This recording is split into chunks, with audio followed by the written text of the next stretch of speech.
کچھ لوگ ایسے ہوتے ہیں جو محنت کر کے جد و جہد کر کے زہد و ورع تقوی اور پرہیزگاری کے سبب مقام حاصل کرتے ہیں، لیکن کچھ ایسے ہوتے ہیں جن کو رب چن لیتا ہے، ان کا انتخاب فرماتا ہے۔ امام علی مقام امام حسین رضی اللہ تعالی عنہ پھولوں سے زیادہ خوشبودار، چاند سے زیادہ روشن اور صبحوں کے اجالے سے زیادہ تابناک سیرت رکھنے والی شخصیت کا نام ہے۔ امام حسین رضی اللہ تعالی عنہ کے لیے ایک تو یہ کہ ان کا صبر، ان کی استقامت، ان کا حوصلہ، ان کا حق کے لیے ڈٹ جانا، ان کا باطل کی کمر توڑ دینا، قیامت تک کے ہر باطل کے لیے ان کے نام ہی کا کافی ہو جانا، یہ ساری باتیں اپنی جگہ پر، لیکن کسی محب کے لیے وہ لوگ بھی بڑے قیمتی ہوتے ہیں جو محبوب تک پہنچنے کا ذریعہ ہوتے ہیں۔ وہ رستے بھی بڑے پیارے لگتے ہیں جو محبوب کے گھر کو جاتے ہیں۔ ان گلیوں پر بھی مر مٹنے کو جی چاہتا ہے جن گلیوں سے محبوب کبھی گزرتے ہیں، آتے جاتے ہیں، رکتے ہیں، ٹھہرتے ہیں۔ امام علی مقام سیدنا امام حسین اور امام علی مقام سیدنا امام حسن رضی اللہ تعالی عنہ، یہ وہ دو عظیم ہستیاں ہیں جن کی خوشبو محبوب سونگا کرتے تھے۔ او میرے بھائی سن تو صحیح، ان گلیوں سے محبوب کے دروازہ نور سے جو گزر جائیں ان کی بڑی عظمت ہے، تو جن کو ہر وقت محبوب سینے سے لگائے رکھیں، جن کو کندھوں پر بٹھائے رکھیں، جن کے ناز محبوب اٹھائیں، اور حضور فرمائیں یہ میرے دو پھول ہیں، یہ میرے پھول ہیں دو۔ آپ احادیث کو سنتے ہوں گے، روایات کانوں سے گزرتی ہوں گی، لیکن ذرا دیکھیے تو صحیح، ہم اپنے بزرگوں سے جب کبھی سنتے تھے تو وہ کہتے تھے یہ جو نواسیاں نواسے ہوتے ہیں نا، یہ بیٹیوں سے بھی زیادہ پیارے لگنے لگ جاتے ہیں۔ یعنی ہمارے عرف میں اپنی بات کرتے ہیں، ہم اپنی بات کرتے ہیں، جب لوگوں کو کبھی تانا دینا ہوتا ہے نا تو وہ کہتے ہیں کہ اینو نا نانکیاں نے خراب کیتا ہے، یہ ساری چھٹیاں وہاں گزارتا ہے، یہ وہیں چلا جاتا ہے، وہیں رہتا ہے، وہاں چونکہ لاڈ دیکھے جاتے ہیں، وہاں چونکہ پیار کیا جاتا ہے، وہاں چونکہ نانا ابو نانی اماں ہر وقت، وہ مجھے اندازہ ہو رہا ہے کہ آپ وہاں پہنچ گئے جہاں میں پہنچا ہوا ہوں۔ یعنی ننہال کا علاقہ ویسے ہی اچھا لگتا تھا، یعنی آنکھیں بھی باندھ دی جائیں تو بندہ وہاں پہنچ جاتا تھا جہاں نانی اماں رہتی ہیں۔ وہ ایک قلبی کیفیات انسان کی ایسی ہوتی ہیں، یہ تو میری اور آپ کی بات ہے بلا مثال و بلا تشبیہ۔ حضرت عمر نے جناب عبداللہ ابن عمر سے کہا تھا، پتر حسنین تو وہ ہیں جن کی نانی کا نام ختیجۃ الکبریٰ ہے اور نانا کا نام محمد مصطفیٰ ہے۔ کیسے کوئی مثال پیدا کرے گا؟ اور پھر رسول اللہ صلی اللہ تعالی علیہ وسلم کا تو انداز سب کے لیے رحمت والا، کرم والا، عطا والا، نگاہ کرم والا، سب کے لیے، اور ان دونوں کو محبوب نے فرمایا یہ میرے دو پھول ہیں، اور فرمایا یہ دونوں میرے بیٹے ہیں کیونکہ میری بیٹی کے بیٹے ہیں۔ تو محبوب کریم علیہ الصلاۃ والسلام ان کی عظمتیں اور شانیں بیان کرتے کرتے فرمانے لگے یہ تو ان کا دنیاوی مقام ہے نا، کہ تم ان کی فضیلتیں، عظمتیں، شانیں، بلندیاں یہاں جو دنیا لوگ جن چیزوں کو دیکھتی ہے وہ تم دیکھ رہے ہو، دنیاوی نظر سے جو لوگ دیکھتے ہیں، تقویٰ، پرہیزگاری، استقامت، صبر، شکر، یہ تم دیکھ رہے ہو، یہ تو دنیا جس کو دیکھتی ہے وہ ہے نا۔ فرمایا ایک ان کا اخروی مقام ہے، وہ کیا ہے؟ فرمایا جنتی جوانوں کے سردار ہیں دونوں، جنتی جوانوں کے بھی سردار ہیں۔ نبی پاک صلی اللہ تعالی علیہ وسلم جن لوگوں کی عظمتوں کو اس حال میں، حضور علیہ الصلوۃ والسلام اکثر باقاعدہ گھر تشریف لے جاتے ہیں، اور رات قیام کرتے سیدہ پاک کے گھر میں اور شہزادوں کو دائیں بائیں لٹاتے، حضور اپنے کندھوں پر سواریاں کراتے۔ او یار، آپ کا کیا خیال ہے کہ یہ بڑا کوئی سادہ سا عنوان ہے، اشتہار پہ لکھ دینا محفل ذکر حسین؟ آپ کا کیا خیال ہے کہ یہ آپ کوئی کسی روایتی مجلس میں آئے بیٹھے ہیں؟ آپ کا کیا خیال ہے کہ وہی کوئی خاص مخصوص سا رنگ ہے، وہی ایک انداز ہے؟ اس محفل کے سجانے کے پیچھے وہ حکمت ہے کہ رسول کریم علیہ الصلوۃ والسلام نے ہاتھ اٹھا دیے تھے دعا کے لیے، ہاتھ اٹھا کے دعا کے لیے کہا، اے اللہ یہ میرے حسن اور حسین ہیں، میں ان دونوں سے محبت کرتا ہوں، تو بھی ان سے محبت فرما، اور جو جو ان سے محبت کرے تو ان سب سے محبت فرما۔ او میرے بھائی، ہم نے تو کسی خاص مقصد کے لیے اس عنوان کے زیر سایہ بیٹھنے کا فیصلہ کیا ہے۔ یہاں تو کوئی خاص لالچ کار فرما ہے، یہاں تو محسوس ہوتا ہے کہ ان کا ذکر چلنے لگتا ہے تو رحمت اپنا رخ ادھر کرنے لگتی، محسوس ہوتا ہے کہ ان کا ذکر چھڑتا ہے تو ٹھنڈی ہوائیں بھی ادھر کو رخ پھیر لیتی ہیں، یوں لگتا ہے جیسے موسم بھی فیض لینا چاہتا ہے۔ آپ کبھی اندازہ کریں نا حسنین کریمین کی محبت کا، ان کے انداز کا، ان کے آنے جانے کا، کہ حضرت مولا علی شیر خدا شہزادوں کے ساتھ گزر رہے ہیں تو حضرت ابو بکر صدیق رضی اللہ تعالیٰ عنہ دیکھ کے کہنے لگے، علی ایک بات کروں؟ کہا کیجئے۔ فرمایا ان شہزادوں کے چہرے آپ پر نہیں ہیں، یہ تو سارے کے سارے مدینے والے محبوب پر، یہ تو سارے۔ آپ دیکھ لینا ہمارے اور آپ کے گھروں میں ہوتا نہیں کہ نانا ابو پہ چلا گیا، یہ دادا پہ چلا گیا، یہ سارا ناک تو اس کا جو ہے وہ چچا پہ ہے، اور اس کی ادائیں جو ہیں وہ دیکھو کیسی اپنے والد سے ملتی جلتی۔ حضرت ابو بکر صدیق رضی اللہ تعالیٰ عنہ فرمانے لگے، سارے کے سارے ان کے رخسار بھی، لبہائے لالی بھی، ان کی پیشانی کا نور بھی، اٹھنا بھی، بیٹھنا بھی، چلنا بھی، یعنی دونوں کو اکٹھا کریں تو صورت مصطفیٰ بن جایا کرتی۔ او میرے بھائی، کشش دیکھ اس پیار کی، رنگ دیکھ اس پیار کا۔ حضرت عثمان غنی فرماتے ہیں، مجھے وہ دن یاد ہے کہ جب دونوں شہزادے ذرا دیر سے حجرے سے نکلے تھے تو محبوب نے مقدس گھٹنے زمین پہ رکھ دی اور بازو کھول دیے۔ یہ کوئی میں کسی عام نانا اور نواسا کا پیار بیان نہیں کر رہا، یہ ان کی بات کر رہا ہوں جن کا ہر کام وہی خدا ہے، ان کی بات کر رہا ہوں کہ جن کا اشارہ کر دینا سند ہے، قیامت تک کوئی توڑ نہیں سکتا۔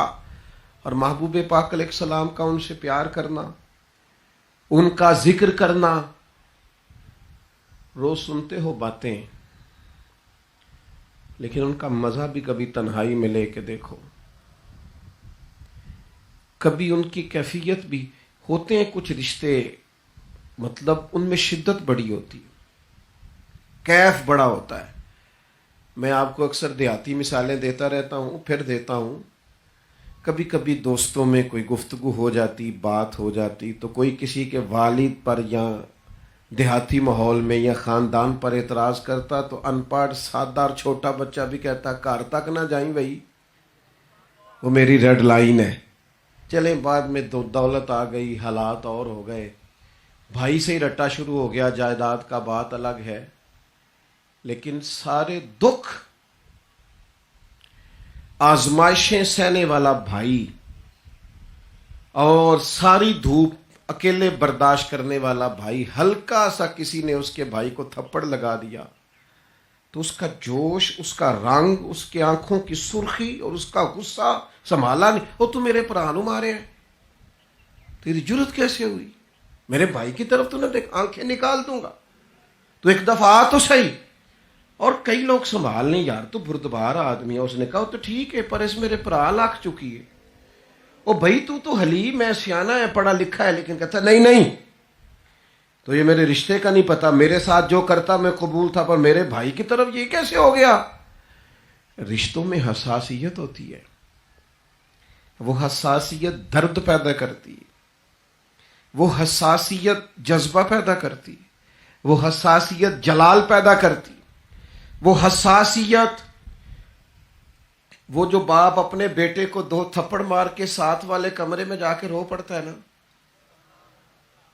غلطی بیٹے نے کی تھی، تھپڑ بنتے تھے، لیکن وہ جو ساتھ والے کمرے میں جا کے رویا، مانا یہ ہے کہ پیار بڑا زیادہ کرتا ہے، بیٹا اچھا بڑا لگتا ہے، اس کا دل نہیں کرتا تھا، مجبوری تھی 2 لگانے کی۔ رشتوں میں حساسیت ہے، یہ میں آپ کی اور اپنی بات کر رہا ہوں، بلا مثال بلا تشبیہ، کوئی ہاں مثال فٹ نہیں ہوتی، پر خدا را میرے دوستو، ان حدیث کے ان لفظوں کی حساسیت کبھی نہ بھولنا۔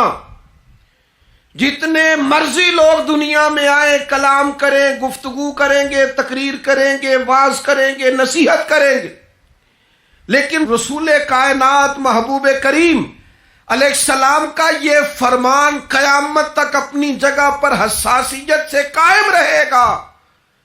میرے رسول نے فرمایا، حسین منی وانا من الحسین۔ تم ان جملوں کی کتنی کو تشریح کرو گے، تم نہیں کر سکتے۔ اس فکرے پر تم کتنا کو کلام کرو گے، کر نہیں سکتے۔ کہاں کھولو گے، کہاں رکو گے، کہاں آگے بڑھو گے؟ کہا حسین منی۔ اسے سائیڈ پہ سمجھنا ہی نہ، بیگانہ سمجھنا ہی نہ، حسین تو مجھ سے ہے، وانا من الحسین، اور میں، او میرے بھائی، اتنی حساسیت، یہ مجھ سے ہے اور میں۔ بول پڑے نا فاضل بریلوی، کہنے لگے کیا بات رضا اس چمنستان کرم کی، یہ زہرا ہے کلی جس میں حسن اور حسین پھول۔ میرے عزیز، فرمایا یہ دونوں، یہ میرے پھول ہیں۔ خاص قسم کی اپنے دل میں جگہ بنانا حسنین کریمین کے لیے۔ تمہارے چہرے کا رنگ بدل جائے جب ان کا نام آئے، جب میرے رسول پاک کی شہزادی کا نام آئے تو تمہاری آنکھیں حیا سے جھک جائیں۔ جب حضور کے شہزادگان کا تذکر آئے حسنین کریمین پہ تو تمہارا وجود خود بخود سمٹنا شروع ہو جائے، تمہاری آنکھیں خود بخود درد کے ساتھ اپنی کیفیات بدلتی ہوئی دکھائی دیں۔ اسے تقریروں کا موضوع نہ سمجھنا، جلسوں کا عنوان نہ سمجھنا، شعراء کا ادب نہ سمجھنا، یہ اچھے ادیب کا اچھا لکھاری ہونا اور اچھے خطیب کی خطابت نہ سمجھنا۔ حسنین کا پیار ایمان ہے، حسنین کی محبت دین ہے۔ حسنین کے نام پہ لنگر بانٹنے والا تمہیں پتہ ہی نہیں محبوب تم سے پیار کتنا کریں گے، ان کی یادوں میں آ کے بیٹھنے والا تمہیں پتہ ہی نہیں حضور اس سے راضی کتنے ہوتے ہیں جو حضور کے حسنین کا تذکرہ کرتے ہیں۔ ہم اپنے اسلاف کو جب دیکھتے ہیں، اپنے اکابرین کو جب دیکھتے ہیں تو وارفتگی والا پیار، یعنی ان کی قلبی کیفیات جڑی ہوئی ان حضرات کے ساتھ، تو محفل ذکر حسین کا جو سب سے اہم عنوان ہے وہ یہ ہے کہ ہم نے کوئی خاص قسم کی اپنے دلوں میں گنجائش دینی ہے رسول پاک کی اولاد کو۔ اور ایک اور بات بھی اس تذکرے میں عرض کر دوں، ہمیں حضور کی اولاد کا جتنا بھی احترام سکھایا ہے نا، محبوب کے صحابہ نے سکھایا ہے، آیا وہاں سے ہے۔ امیر المومنین فی الحدیث حضرت ابو ہریرہ، امام حسین کے پیروں میں مٹی لگ گئی تو حضرت ابو ہریرہ نے پگڑی کھول کے پیر صاف کرنے شروع کر دی۔ انہوں نے کہا کہ آپ بزرگ ہیں اور میں نوجوان ہوں اور آپ حضور کے صحابی ہیں، تو یہ کیا منظر ہے؟ فرمایا نہیں، آپ میرے آقا کے نواسے، اصلہ نال جنیکی کریے او نسلاں تاک نہیں بھول دے۔ او بھائی، ہم تو وہ لوگ ہیں جو اپنے اساتذہ کے بچوں کا احترام کرتے ہیں، جن گھروں سے نمک کھایا ہے نا، انہوں نے 2 لفظ پڑھنے لکھنے بولنے سکھائے ہیں، دل کرتا ہے ان کی اولاد کا، ان کی پوتوں کا، ان کے۔ ہم تو اپنے مرشدان گرامی کی اولادیں آئیں تو کوشش کرتے ہیں کہ ذرا تھوڑا سا استقبال کا رنگ بدلے، محسنوں کی اولاد ہے۔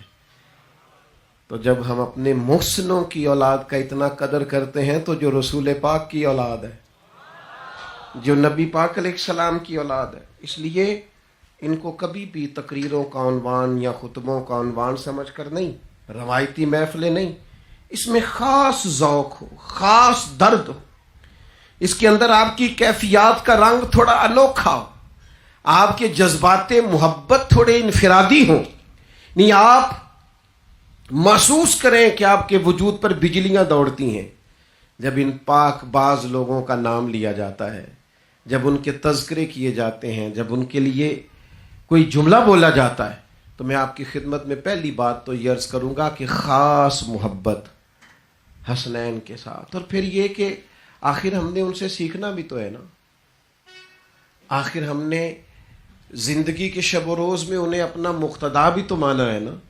حضور نے فرمایا 2 چیزیں چھوڑ کے جا رہا ہوں، تھامے رہو گے تو گمراہی قریب نہیں آئے گی.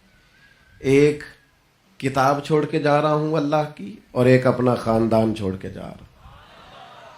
ایک چیز بڑی مشکل ہے پر بڑی ضروری ہے، بڑی اہم ہے لیکن تھوڑی کٹھن ہے. وہ کیا ہے؟ وہ صبر ہے. صبر ایک نہایت مشکل کام ہے. خود قرآن نے کہا وَاسْتَعِينُوا بِالصَّبْرِ وَالصَّلَاةِ وَإِنَّهَا لَكَبِيرَةٌ إِلَّا عَلَى الْخَاشِعِينَ. صبر اور نماز سے مدد لینا پر ہے یہ مشکل، لیکن جو رب سے ڈرے اس کے لیے مشکل نہیں ہے. مشکل صبر اور نماز، لیکن تمہیں ملے گا کیا اگر تم صبر اور نماز سے مدد لو گے؟ یا ایھا الذین آمنوا استعینوا بالصبر والصلاۃ، اے ایمان والو صبر اور نماز سے مدد مانگو. پتہ ہے نتیجہ کیا نکلے گا؟ تم نے صبر کیا تو ہر عمل کی سزا جزا ہوتی ہے. تم نے اب صبر کیا، بہت بڑا عمل کیا، تو جزا کیا ملے گی؟ ان اللہ مع الصابرین. اللہ فرماتا ہے تم رب کو ان کے ساتھ پاؤ گے جو صبر کرتے ہیں. اللہ صبر کرنے والوں کے صبر کی جزا رب کی معیت ہے، یعنی اعمال پر جنت ملتی ہے، صبر کرنے سے جنت والا رب ملتا ہے. میں نے بہت بڑی بات کر دی ہے، اب میں کوئی تشریح نہیں کرنے والا اس کی. معیت الہی صابرین کا مقدر ہے. معیت نبی پاک علیہ الصلوۃ والسلام سے پوچھا گیا سب سے زیادہ آزمائشیں کن پہ آتی ہیں؟ فرمایا انبیاء پہ. حضور اس کے بعد فرمایا اس کے بعد بقدر دین. جتنا کسی کا دین سخت ہوتا ہے، جتنا کوئی دین زیادہ رکھتا ہے، اتنی آزمائش زیادہ. حضور علیہ الصلوۃ والسلام نے فرمایا جیسے جیسے کسی شخص کا مرتبہ دین میں، جیسے جیسے کسی کا مقام دین میں، ویسے ویسے اس کی آزمائشیں آ جاتی ہیں، انسان پر آ جاتی ہیں. اب سمجھنے کی بات یہ ہے کہ یہ آزمائش کیا ہے. حضرت مولا علی شیر خدا رضی اللہ تعالیٰ عنہ فرماتے ہیں یہ جو صبر ہے نا، یہ ایسی سواری ہے جس سواری کو کبھی ٹھوکر نہیں لگتی. اس سواری پہ جو لوگ سوار ہو جاتے ہیں ٹھوکر نہیں لگتی. مطلب کیا ہے کہ یہ لوگ سیدھے صراط مستقیم پہ سفر کرتے کرتے اپنے رب کی بارگاہ میں حاضر ہو جاتے ہیں. صبر ایک نعمت ہے، صبر ایک دولت ہے، صبر استقامت ہے، صبر خوش تدبیری ہے، صبر اللہ اور اس کے رسول کا مطالبہ ہے. صبر کے ساتھ، حوصلے کے ساتھ آگے بڑھنا. جیسے جیسے کوئی دین میں مضبوط حدیث پاک موجود ہے، تو اب آپ اس حدیث کی روشنی میں دیکھیے نا کہ امام حسین کا صبر کس طرح کا ہوگا، جنہوں نے بچوں کی شہادتیں بھی دیکھی، خدام غلاموں کا شہید ہونا بھی دیکھا، خود بھی راہ خدا میں سارا کچھ پیش کیا. تو حدیث بتاتی ہے پھر اللہ تعالیٰ نے انہیں دین میں کتنا مقام عطا فرمایا ہوگا، کیا پھر ان کے مقامات ہوں گے. صبر آپ کو سیکھنا ہے. اور حضور کی اولاد پاک کی زندگی سے، اسوہ نور سے جو چیز سب سے زیادہ ملتی ہے وہ صبر ہے. میں آپ کی خدمت میں ایک بات عرض کروں، آزمائشیں جتنی زیادہ سخت آتی جاتی ہیں انسان کو اتنا زیادہ مضبوط کرتی جاتی ہیں. میرے والد صاحب ایک مثال دیا کرتے تھے، کہتے تھے کسی نے نا پتھر سے پوچھا کہ تو گول کیوں ہے؟ اس نے کہا لوگوں نے ٹھوکریں بڑی ماری ہیں، کسی نے ادھر سے ماری، کسی نے ادھر سے ماری، تو کھا کھا کے نا تو میں پھر سارے کا سارا گول ہو گیا، سخت ہو گیا. ٹھوکریں جو بڑی لگی، ٹھوکر لگتی ہے تو انسان ہم نا تھوڑی آسودہ زندگی کے قائل ہو گئے، مشکلات کے قائل نہیں۔ ہمارے اسد فرمایا کرتے تھے جس کے استاد اسے مشکل میں رکھیں اور جس کے پیر اسے مشکل سے مشکل کام بتائیں، معنی یہ ہے کہ بڑے سے بڑا درجہ دینا چاہتے ہیں، اس سے کچھ کام لینا چاہتے ہیں۔ لیکن چونکہ ہماری سوسائٹی میں، ماحول میں ایک طبیعت لوگوں کی بن گئی ہے کہ وہ ذرا سی مشکل پر گھبراتے ہیں، ہاتھ پیر پھولنے لگتے ہیں، تکلیف نہیں سہ سکتے۔ انتظار، ٹھہراؤ، بردباری، صبر، یہ لوگوں کی زندگیوں سے رخصت ہو گیا۔ صابرین کا درجہ بہت بڑا ہے۔ اب دیکھیے امام حسین رضی اللہ تعالیٰ عنہ سے پہلے ان کے صاحبزادے ان کے سامنے شہید ہو گئے۔ نبی پاک علیہ السلام کا فرمان صحیح حدیث میں موجود ہے، حضور فرماتے ہیں جب اللہ لے آئے ہو وہ کیا کہتا تھا؟ اس پر سب سے بڑی آزمائش آئی، اس کا بیٹا اس کی زندگی میں چلا گیا تو اس نے کیا کہا؟ تو فرشتے عرض کرتے ہیں مالک، ایک تو اس نے انا للہ و انا الیہ راجعون پڑھا، اور اس حال میں بھی کہ ہم اس کا بیٹا لے آئے ہیں وہ پھر بھی اپنے رب کی تعریف ہی کر رہا تھا، وہ تیری حمد بیان کر رہا تھا۔ تو حضور علیہ السلام فرماتے ہیں، رب فرماتا ہے پھر اس کے لیے جنت میں ایک گھر بنا دو اور گھر کا نام بھی بیت الحمد رکھ دو۔ اس نے پھر بھی میری حمد کی ہے، میں نے اتنی زیادہ آزمائش دی، اتنی زیادہ، پھر بھی حمد ہوتی رہی۔ میں پھر عرض کروں گا اس حدیث کی روشنی میں بھی ذرا امام حسین کو دیکھیے گا، بیٹا لے آئے ہو تو پھر بھی حمد کرتے تھے، جنت میں گھر بناؤ اور گھر کا نام بیت الحمد رکھو۔ تو امام حسین نے تو سارا گھر دینے کے بعد حمد اس طرح کی کہ ساری سجدے میں رکھ دیا، اللہ کی تعریف اس طرح کی کہ پھر سر جھکا دیا۔ تو پھر ان کا اجر تو محبوب نے پہلے ہی بتا دیا تھا کہ یہ جنتی نہیں صرف یہ تو جنتی جوانوں کے بھی سردار ہیں، یہ سردار ہیں، امامت ہے ان کے پاس جنت کی۔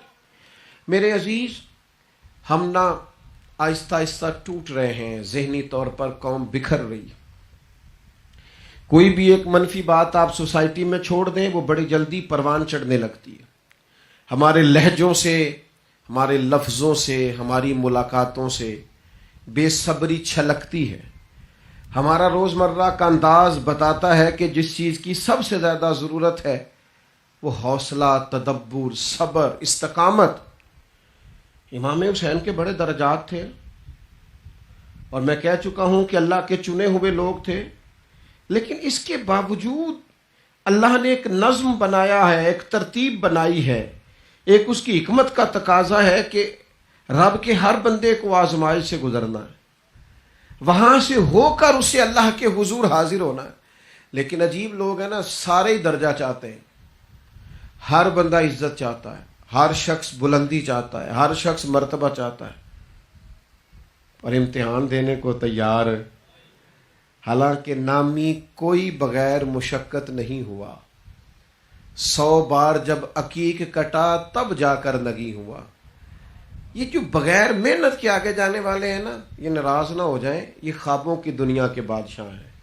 خواب دیکھنے پہ کوئی پابندی نہیں، صبح و شام دیکھیں، لیکن یہ صرف خواب ہی رہے گا کہ آپ محنت کوئی بھی نہ کریں، اور درجہ میں اللہ کے فضل پر معاذ اللہ کوئی کلام نہیں کر رہا، وہ چاہے جس کو چاہے جب چاہے عطا کرے، لیکن میں اس کا قانون کرم بیان کر رہا ہوں کہ اگر آپ کو سونا بھی اپنی مرضی سے ہے، اٹھنا بھی اپنی مرضی سے ہے، کھانا بھی اپنی مرضی سے ہے، آپ کو ملاقاتیں من چاہی چاہیے، زندگی من چاہی چاہیے، اور درجات بھی آپ کو چاہیے، تو میرے بھائی سونے والے کبھی منزلوں تک نہیں پہنچا کرتے۔ منزلوں پہ تو وہ پہنچتے ہیں جو صبح سویرے اٹھ کے سفر شروع کرتے ہیں، منزلوں پہ تو وہ پہنچتے ہیں جن کو یہ خیال ہوتا ہے کہ رستے میں پہاڑ آیا تو پھر بھی میں نے گزرنا ہے، دشوار گزار گھاٹی آئی تو پھر بھی میں نے گزرنا ہے، جن کا خیال ہوتا ہے کہ اگر موسم صحیح ہوا جو خراب ہوا مجھے بہرحال اپنا سفر طے کرنا ہے۔